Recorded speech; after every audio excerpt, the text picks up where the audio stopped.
In the preparation for the great feast of Christmas, we build and build towards that feast, toward that solemnity of the Nativity.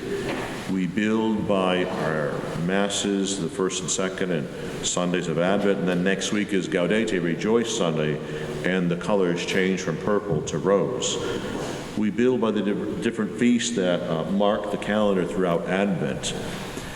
Tuesday is a holy day, Our Lady of the Immaculate Conception, who is the patroness of these United States. Our Masses will be at 5 on Monday evening, and then 7 in the morning and 7 at night on Tuesday. And then later on in the week, Our Lady of Guadalupe.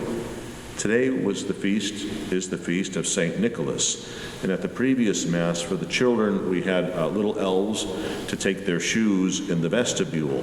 And at the end of Mass, somehow, miraculously, St. Nicholas came to visit and left in their shoes candy and oranges and Dr. Scholl's and things like that. But they loved it. There was one little tyke in the front row, and I thought he was going to flip over the thing. He was so anxious.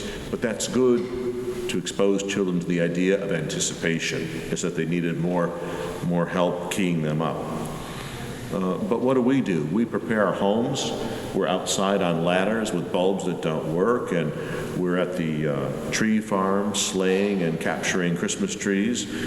We're inside decorating trees. The tree, of course, is the symbol of the tree in the Garden of Eden, the tree, the knowledge of good and evil. And with Adam, that didn't go so well. But Jesus becomes the new Adam. And there's a great Christmas carol called Jesus Christ the Apple Tree. He's the tree that bears fruit.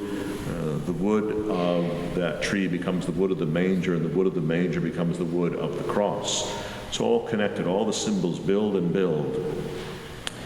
The Feast of the Immaculate Conception, of course, is the traditional day when everybody in Italy decorates their homes, because Mary, being immaculately conceived, is now prepared to receive the incarnation, the gift of Jesus in her womb. And so it makes perfect sense. And so on Tuesday, I will go capture a tree and begin decorating the inside. The other day, I went out to get the newspaper, the JI, because somebody has to tell the truth, apparently. And you go out there, and somebody had decorated the whole outside of the rectory, like, wow, this is great. So, but you want to hold on and savor each moment instead of rush headlong into the celebration. In Baruch, the first reading, the prophet talks about put on the splendor of glory from God. And you do that beautifully. Every little child that comes down this aisle is dressed to the nines. We had a little boy, baby boy, the other day who had on a bow tie and a cummerbund. He's all set for the prom.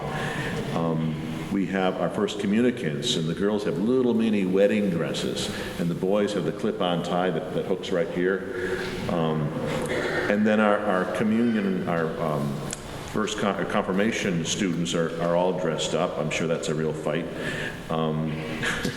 And then this coming Saturday, on the Feast of Our Lady of Guadalupe, is the ordination of the transitional deacons, those men who will become priests.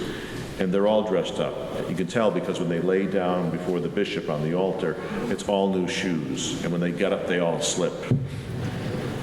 But what are we doing? We're sewing with our outside. We make symbols with our clothes. Clothes have power. You know, if you want a good seat in a restaurant, you go in with a nice tie or a new hairdo, and they're like, oh, come here. You jump the rope line because you're dressed so well. Every time I go to visit someone in the hospital, I always wear a suit.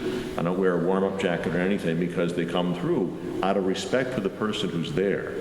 They may not have their best hair day going on, but you owe them respect. Why?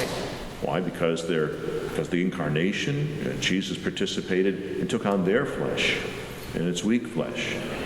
But also the idea is that anyone who's suffering is closer to God. And when we come to church, we clean up a little bit, and why? Because we're before God's altar, God in the Eucharist, and before God's Word, and before God's holy people. We want to clean up and spruce up. You can see just bit by bit, there's another candle lit on the Advent wreath, and on the organ loft there's a garland of fresh evergreens. We prepare both outwardly and inwardly. We prepare our hearts that the Lord may find a dwelling place. We prepare particularly through prayer. Some people will dismiss prayer as not doing anything, but it's the most important thing we do because that's when conversion happens. That's when we change. You might remember Mother Teresa was asked, what's wrong with the church? And she said, me. And people were startled. You're holy. No, I'm what's wrong with the church. We change this first. This is the person that's going to greet you at the door. This is the person that's going to make your holiday meal. This is the person that's going to give you a present. And it's a great tradition. We give presents on someone else's birthday, on the birthday of Jesus, because we recognize God in one another.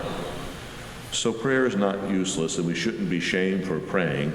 We shouldn't be led to believe that somehow we're not doing anything by just praying. We're really doing something quite profound. We're effective. We change the world by our prayer. As we celebrate and move forward, we gather with family and friends. And the Feast of St. Nicholas is also known as Little Christmas. So it's an excuse to give someone else a gift, or yourself a gift. I'm sure Amazon will fly a drone over and deliver it by this afternoon. But you want to get yourself in the mood to celebrate, because despite tragic news, sad news, difficult news, there is always the good news of Jesus Christ. And it's amazing the places where you find it. It's amazing the times that grace breaks in and changes your world for the better. I went out with a priest to go to dinner last Sunday evening, and I left here after 5 o'clock Mass and went into Hartford, and it was crowded. I thought it was 1970. I said, what happened? Well, Mannheim Steamroller was having their Christmas concert.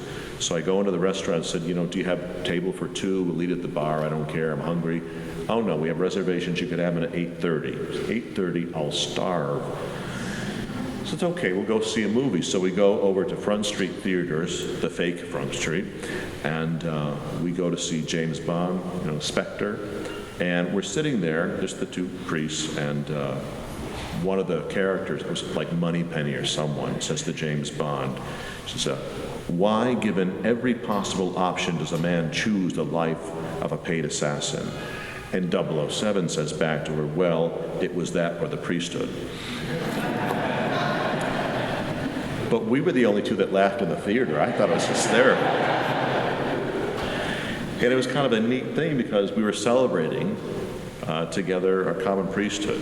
And it was a neat thing to happen because often faith and religion is kind of pushed away and out of the public square, but you're there.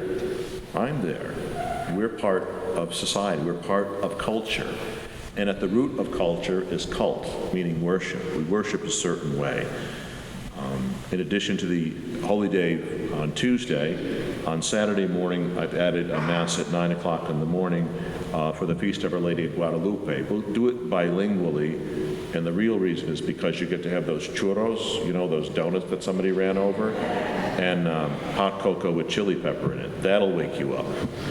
So if you want to swing by, if I get a mariachi band, I'll do that. Once I got the mariachi band at Trinity College, it was outrageous. And then one of the students came up and complained to me, Father, they're not fat enough. I said, I'm very sorry. But that's culture. How do we express it? How do we build? We have to build momentum. We build it by inviting people, but first being prepared. So as we prepare our hearts, yes, with decoration, yes, with celebration, and most certainly with prayer, we transform the world by transforming ourselves with God's grace.